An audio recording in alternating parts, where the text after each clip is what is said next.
Godt, lad os kigge på Mapinfo.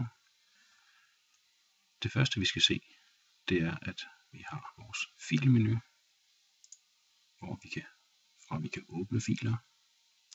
Vi kan åbne nogle webtjenester, som vi kommer ind på i en senere video. Der er noget databasetilslutning, og vi kan gemme vores arbejdsområde. Vi kan selvfølgelig lukke, og vi kan også gemme tabeller. Der er ikke nogen åbne lige nu, så derfor er de grå.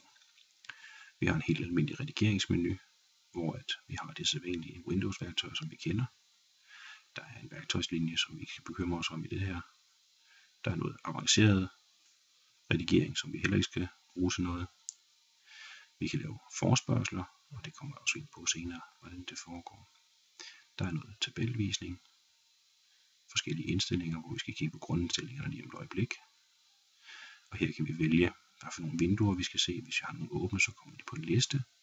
Og vi kan åbne listevinduer, kortvinduer, grafvinduer osv. Og der er en hjælpemenu. Det allerførste, som vi skal have gjort i vores Mapinfo, det er, at vi skal gå i indstillingsmenuen, gå ned i grundindstillinger, klikke her. Og så har vi et hernede i vinduet, der hedder kortvindue. Klikker vi også på. Og så skal vi over i projektion. Der skal vi have tjekket, at tabelprojektionen står til danske koordinatsystemer. Gå ind i menuen, vælg danske koordinatsystemer. Sørg for, at det er UTM zone 32 i UF 89, som er valgt, eller den, der har EPSG 25.832. Det er den, der tilnærmelsesvis dækker Danmark.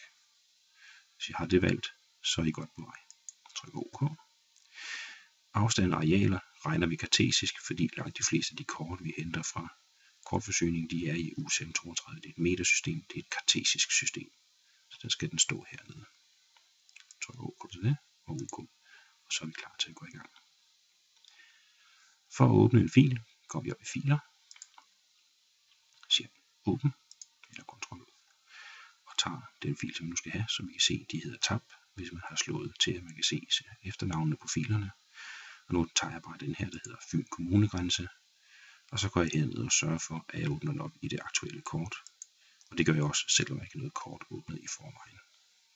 Trykker åbn, og på den måde har jeg nu åbnet en fil.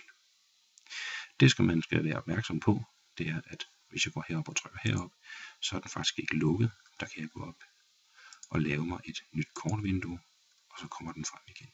Hvis jeg ikke længere skal bruge en fil, så skal jeg gå i filmenuen og sige enten luk tabel, og så lukker man det der. Kan man vælge det, man gerne vil lukke, eller man kan sige luk alle. Så det var projektion, åbn og luk filer. Og så fortsætter vi i næste video.